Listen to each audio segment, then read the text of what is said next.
Welcome to Flint's Global Connection. I'm Phyllis Sykes and I'm your host.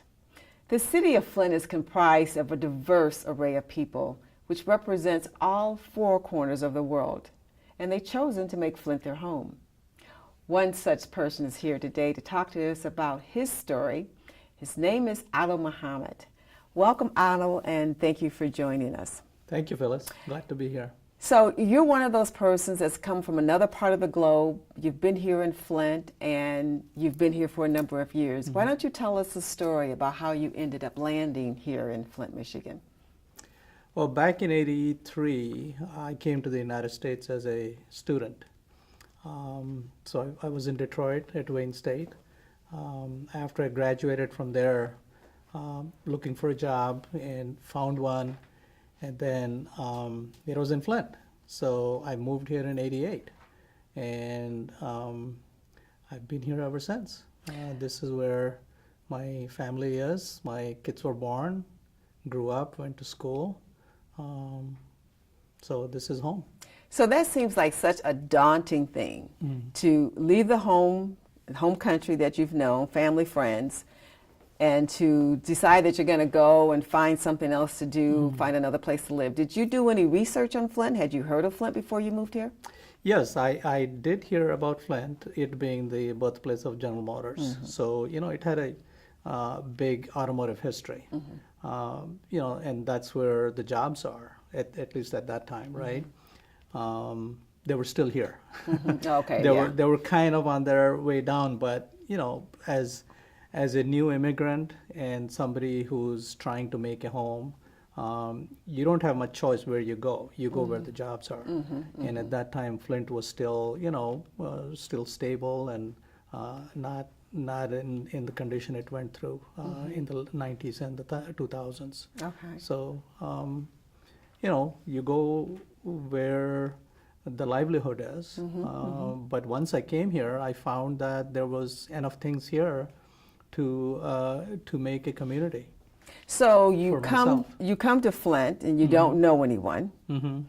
Now, had you been to America prior to coming to Flint? To Flint. Yeah, like I said, I came to the United States in '83, and I moved to Flint in '88. Okay. So there was 5 years where I kind of got into the American society, right? Of course, everybody knows about America. I was very familiar with America from a distance, back since 1969, actually, because the big thing that happened in '69 is the landing, man's landing on the moon. The moon, right? yeah. So my dad was all excited about that event, and I remember watching him get excited, and he kept talking about the United States. So I kind of started paying attention to what was going on.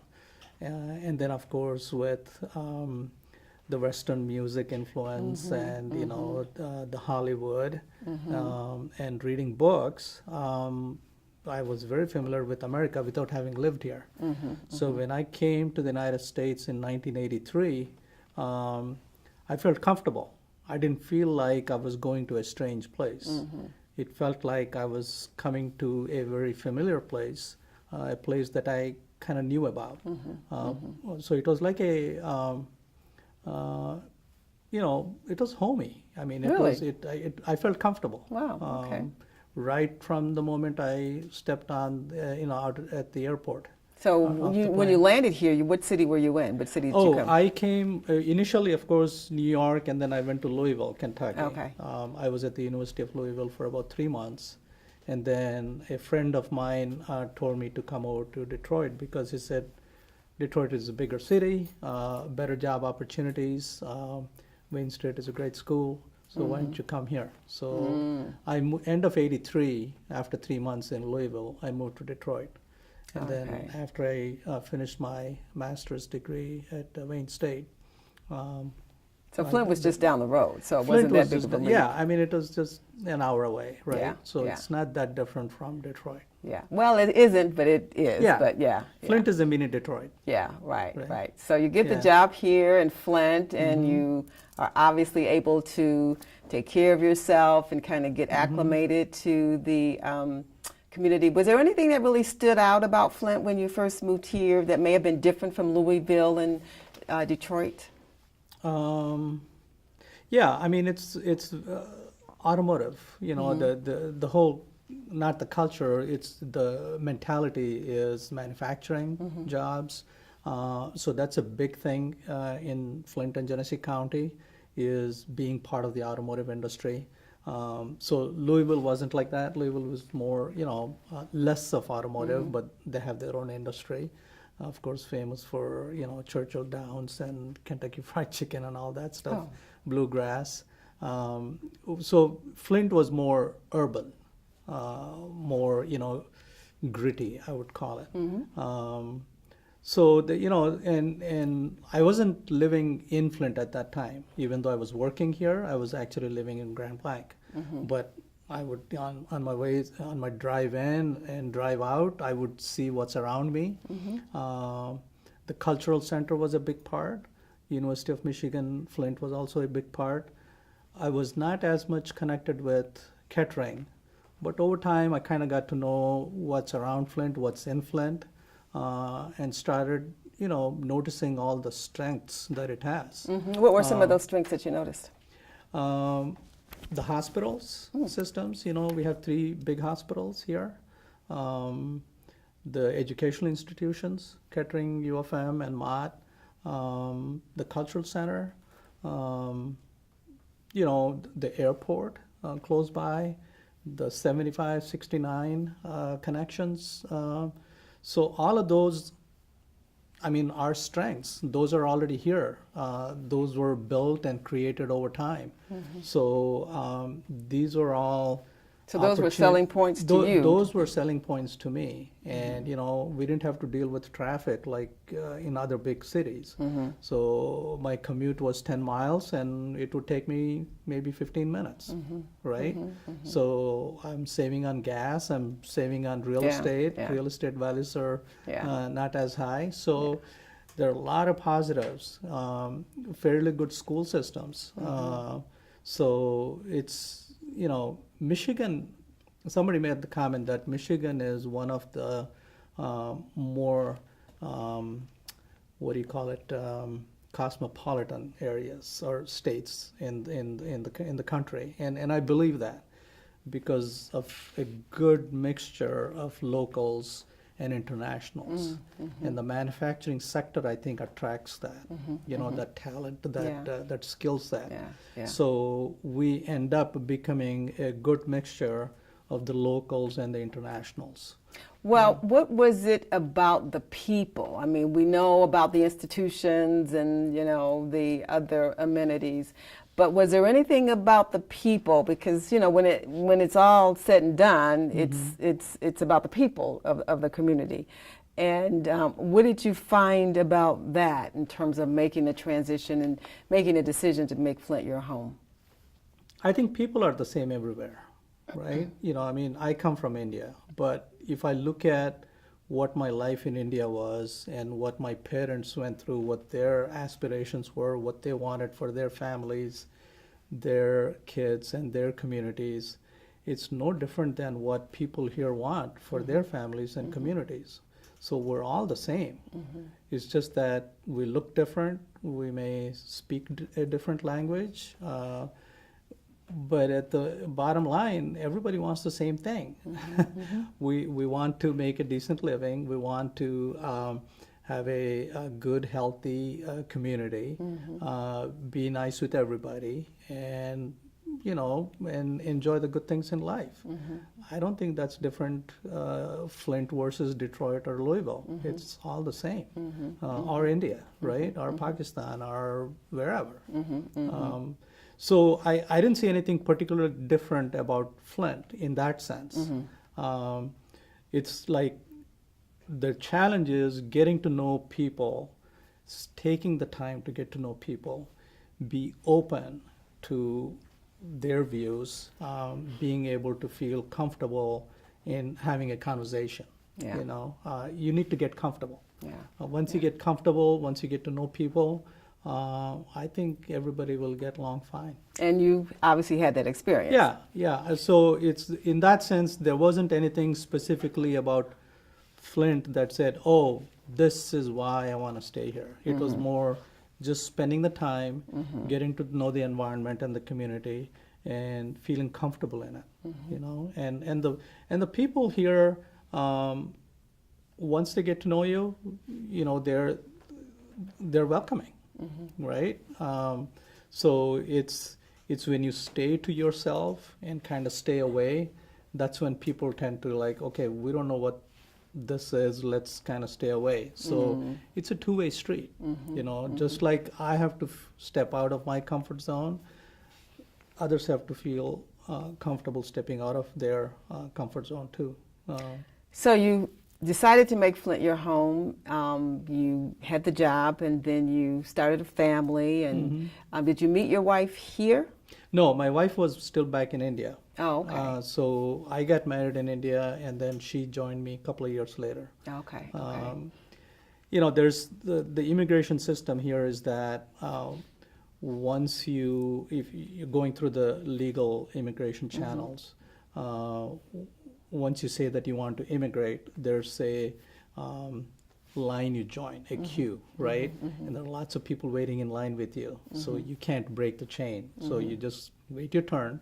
And sometimes because of the quota system they have, based on the country you're from, you have to wait a certain amount of time. I don't know what it is today, but back in the day, 30 years ago, my wife had to wait 2 years to join me. So for 2 years we were married, but we were staying long distance, 7,000, 8,000 miles away. Wow. Yeah. So Okay. I used to make, you know, trips every 6 months or so.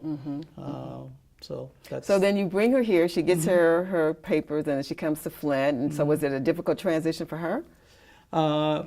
I don't think so, because she had a lot of family members in the United States who were already here.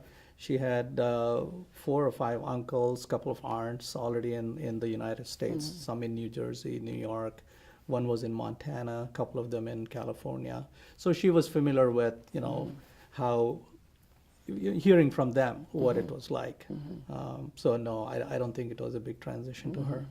Yeah. Yeah. So then you had your family and just really kind of Yeah. settled in. Yeah, settled in. My wife did her residency at Hurley Medical Center, and then she went into private practice. And so our kids, both my kids, 24 and 20, they were both born in Flint.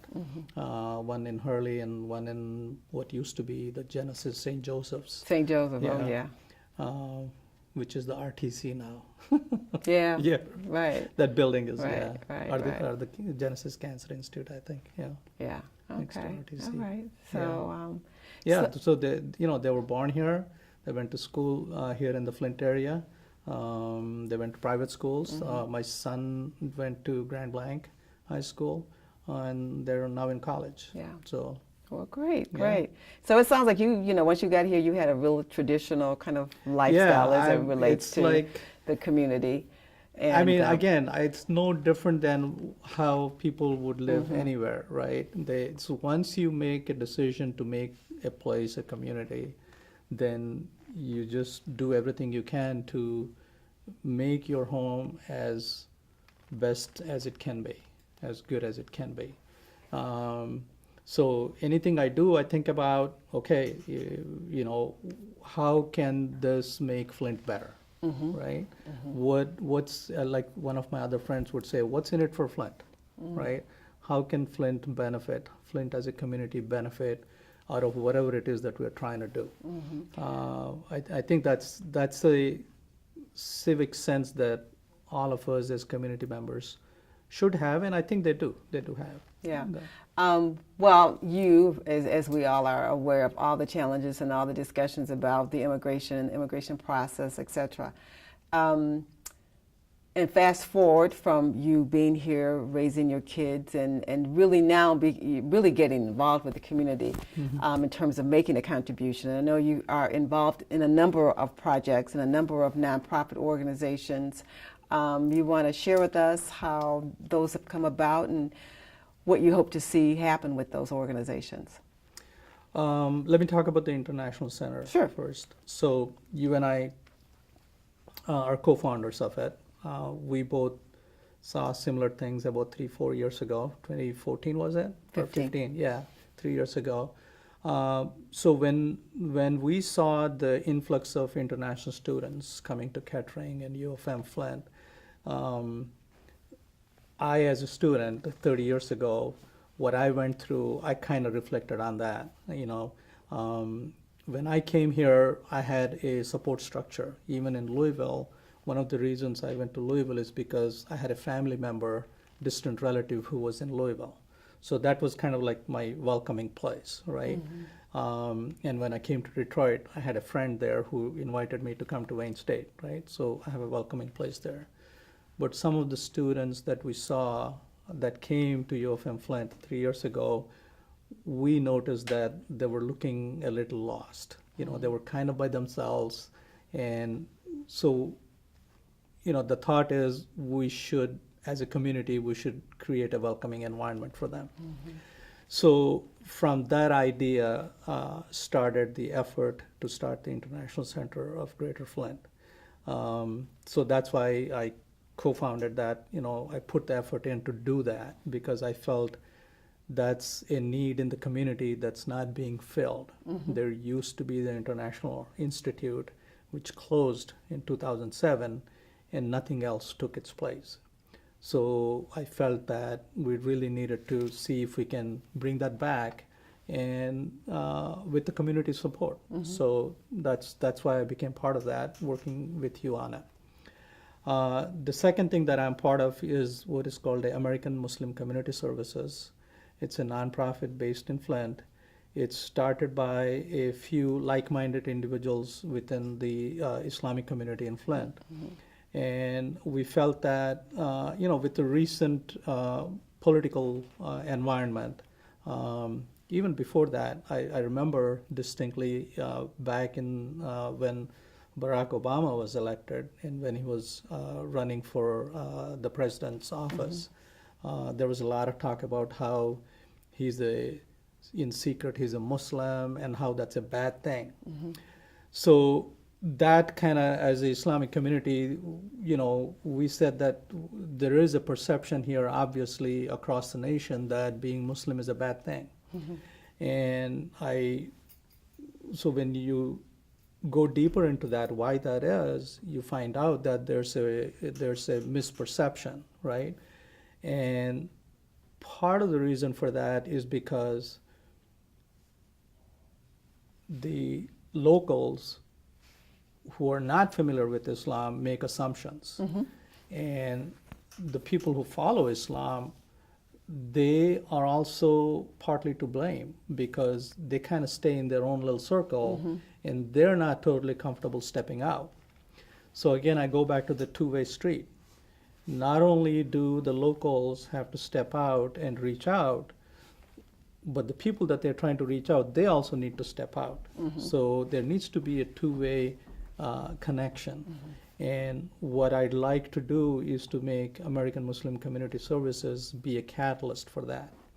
So for AMCS, our slogan is connecting communities for good.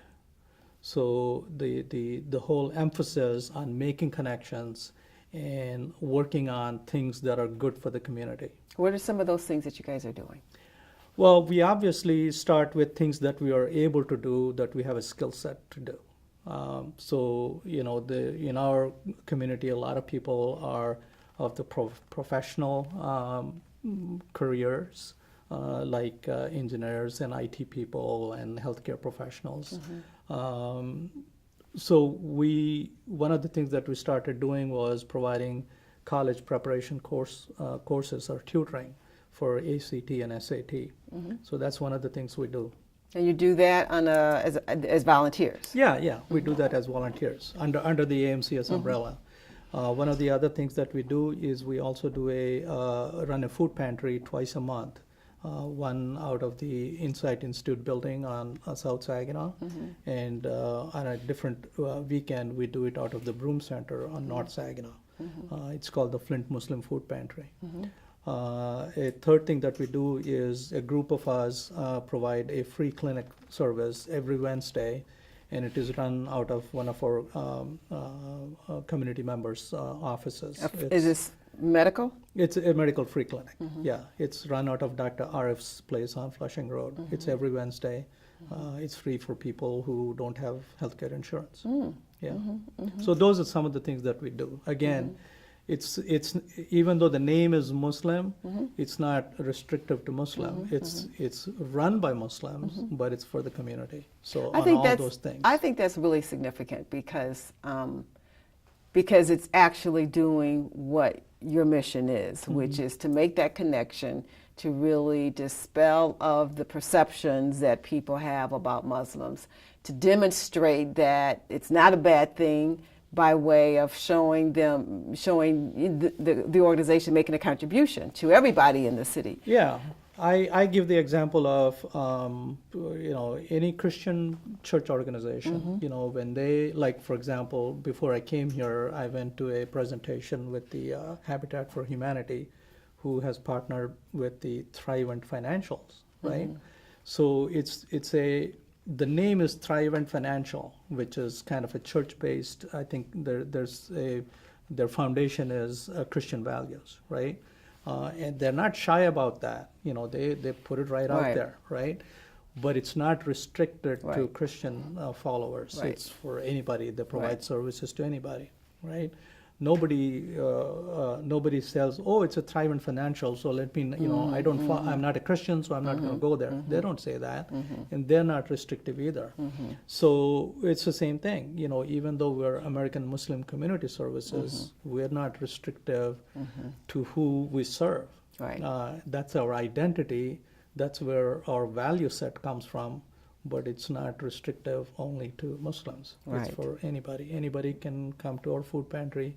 Anybody can come to the free clinic. Anybody can come to the. And have you SAT seen that? classes. Have you seen a cross section of community members taking you up on the services available? Yeah, they do. Yeah, I mean people do misunderstand that Sure. we're restrictive, but and sometimes they ask us that. They said, okay, I'm not a Muslim, can I come? I said, of course you can come. Like the Lutheran services, right? Nobody asked them, well, I'm not a Lutheran, can I come? Nobody. I don't think anybody asked them that. Maybe they do, but not that I know of. Yeah, and I think that goes a long way, though, towards building bridges. Yeah. When you're able to actually do something to help someone else, they get a first, personal experience interacting. Because in many instances, it could be the first time that people have actually interacted with a Muslim, Right. and then to see that they're people just like anybody else. Yeah, our name is Muslim and Islam in our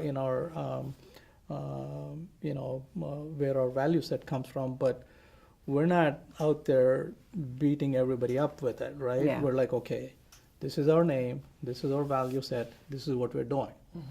That's it. You're welcome to come and partake of the service. And beyond that, there's no proselytization of Islam or anything like that. Right. We're just doing what we believe in, which is pretty much the same. That I don't think any religion is saying any bad things, right? Yeah. Pretty much. Actually, it might be saying the same thing. We're all saying the same thing. Yeah. We just happen to pray differently and call our God maybe a different name, but we're all doing the same thing. We're all seeking the same thing. We're all going in the same direction. But I think this taking is different it's paths. really significant because, again, we have people, I don't know if members are from other parts of the world. I would imagine there are immigrants as well. And the immigrants, your particular organization is making a difference in the community. Right. And I think that's really what this is all about, is how we can make a difference in the community. But as we look at the community and we now look at the challenges that we have before us that are probably different from when you arrived, certainly different than when I recall, I would think that it is even more important to really highlight the attributes and the contributions that people from other parts of the world can make here in the city of Flint to help rebuild Flint, to help change the perception that people have of Flint, and to just maximize the talents and skills that Right. that everybody brings to the table. Yeah, I think that is part of the mission of International Center of Greater Flint is to not just recognizing the diversity of the community that is Flint and Greater Flint, but also see how best we can leverage that to make the community better and move it forward into the future, right? Everybody that comes here has a skill set, okay? I think as a community, we need to first recognize that, acknowledge that, celebrate that, promote that, and leverage that. We need to do all those things. And in order for that to happen, people have to reach out to each other. You know, and coming from where we are coming from, we come with a different perspective, right?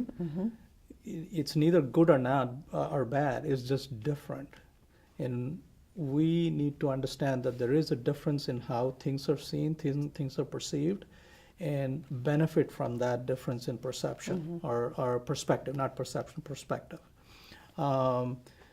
Sometimes the immigrants that come here see opportunities that the locals don't see. I hear that often. Low-hanging fruit. Low-hanging fruit, I right? don't see it, but they see it right in front of them. Right. So somebody, let's say a refugee who's come here, let's say from Afghanistan or Syria, let's say, the reason they're here because they're running away from some bad stuff, right? So when they come here, even though Flint has a bit of a reputation as a violent city and there's a lot of bad stuff, or don't go to that neighborhood kind of stuff, they come here and look around and say, this is like heaven compared to where I'm coming from, right? So that's a different perspective. So the locals don't see it. Locals will see it as, okay, there are certain parts of the Flint you don't go, right? Certain times of the day. And the foreigners that come here, they look at it and says, what are you talking about? This is the Not so safest bad. place. Right, Yeah. right. So, and that's a good thing, right? You just see it from their eyes, and then you will see things differently about Flint. And then they come here with a skill set, and they have taken risks to come here. So they're risk taking. They want to take chances. They see opportunities, and those are all strengths that we can build on. And I think little by little, brick by brick, you can build a better road. And I think we need to recognize that and leverage that. If we don't, then Flint will be poorer, for not doing that. But if we deliberately, intentionally do those things, I think Flint will be better.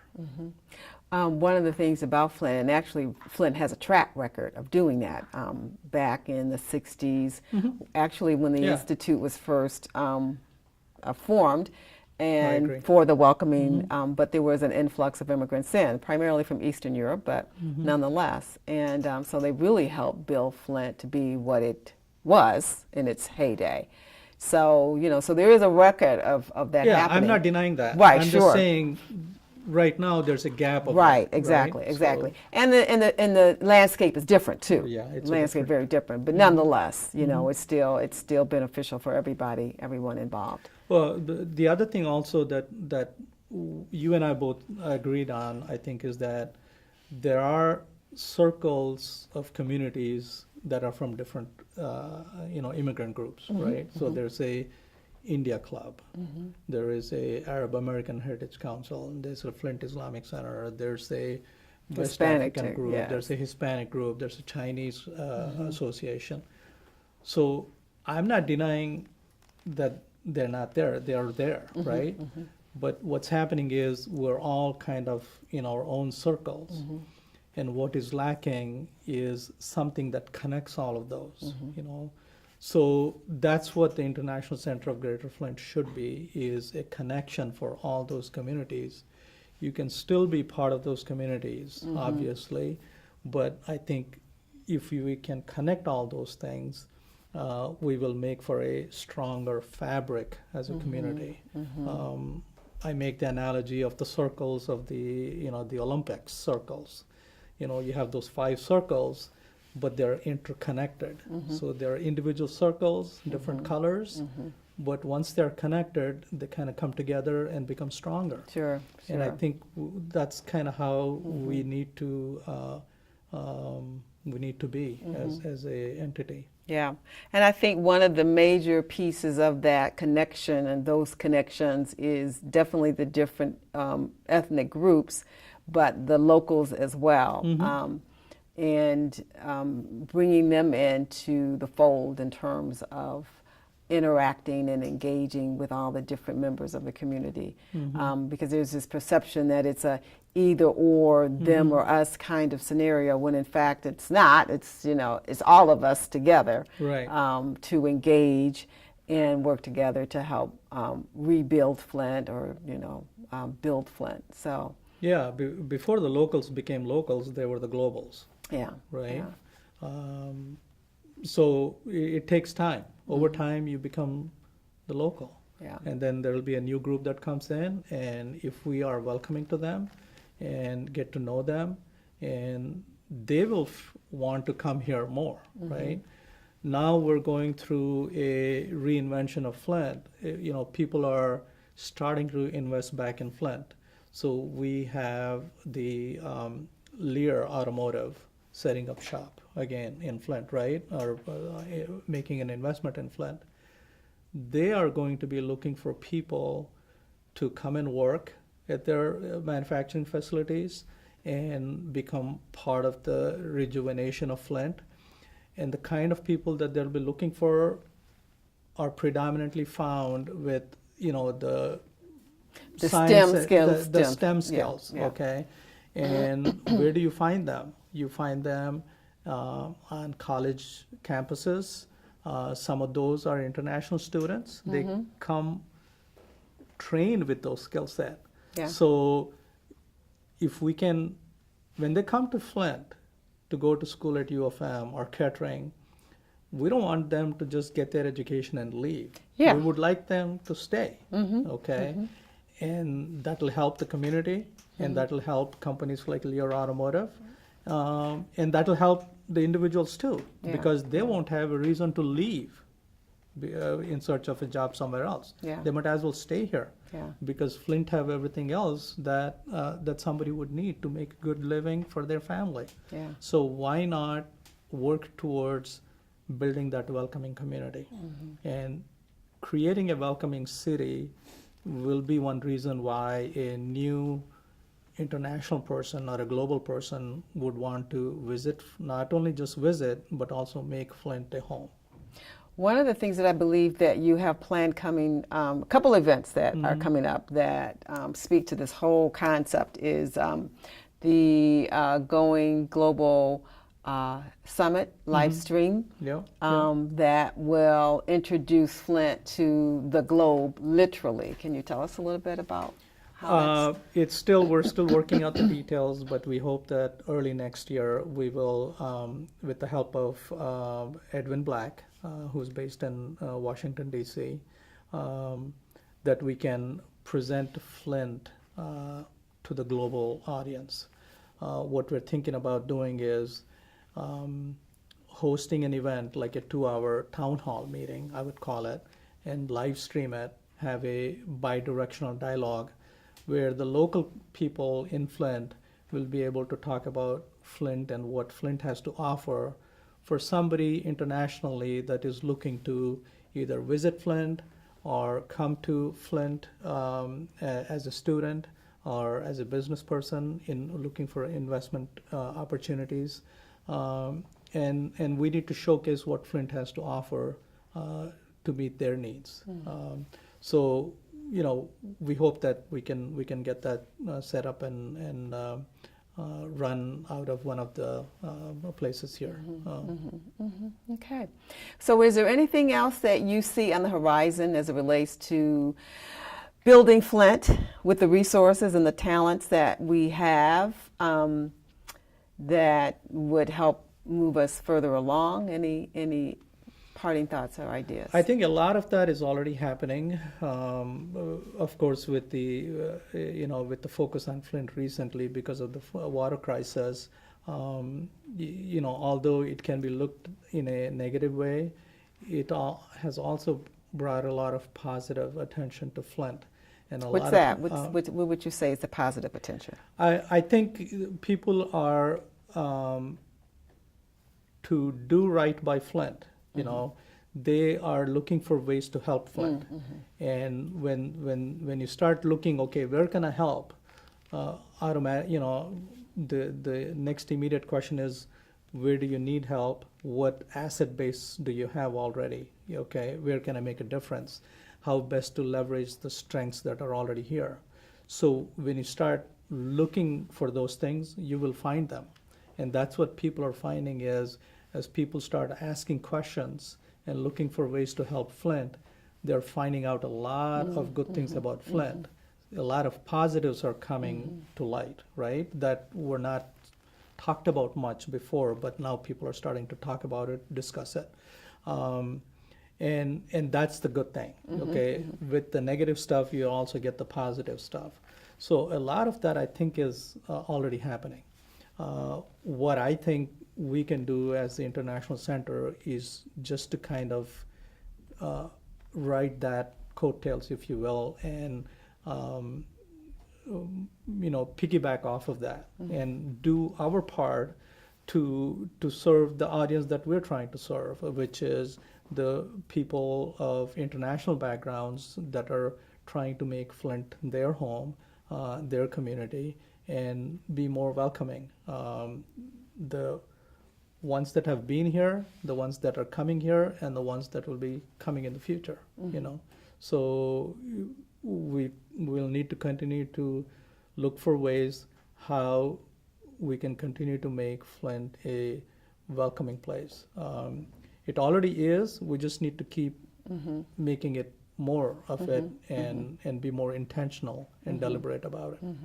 And I think, yes, to really do that and to really make an impact is by getting everyone else to buy into that, particularly the locals that are already here, and to encourage them to embrace, the new members of the community. So I think, people, whenever we've spoken to people across the community, whether it's from the city government or from the business aspects or the, just the grassroots level, once they hear what we're trying to do, the phrase that everybody says is, it's a no-brainer. This is the right thing to do. This makes perfect sense. Let's do it. How can we help? There weren't any instances where people are like, no, we don't want that here. That nobody ever said that. There is acknowledgement that it's not an easy path. You will run into roadblocks here and there, but overall, long term, it's the right thing to do, is to create this center and make it sustainable on a long-term basis, right? So I'm very positive, and I'm very hopeful that this will sustain, outlast our lifetimes. And I'm glad to be at least part of that at the beginning. Ada, you mentioned that there are international students coming to the local area institutions, coming here to Mott, U of M, Kettering, and Baker. What advice would you give students today from those institutions that are immigrants? I think the students, when they come here, of course, there's going to be a little bit of transition. But I think they need to recognize that Flint is a community like any other community anywhere in the world. In order for you to get to know the place, you really have to reach out. So don't stay in your comfort zone. Reach out to the locals. Make an effort. Get to know the community. Take a couple of tours with the locals and see the community right up close. The International Center of Greater Flint would love to, be that connection to the local community. So seek us out, find us, and reach out to us. We'll be glad to work with you. Okay, all right. Well, thank you. It's been a pleasure talking with you about your experiences here as a immigrant, now Flint resident, and all the contributions and projects that you have in progress to help make Flint a better place. Thank So you. I thank you. Thank you again. And thank you for joining us for Flint's Connection to the Globe. Until the next time, if you want more information, you can do so by contacting the website at www.icgflint.org.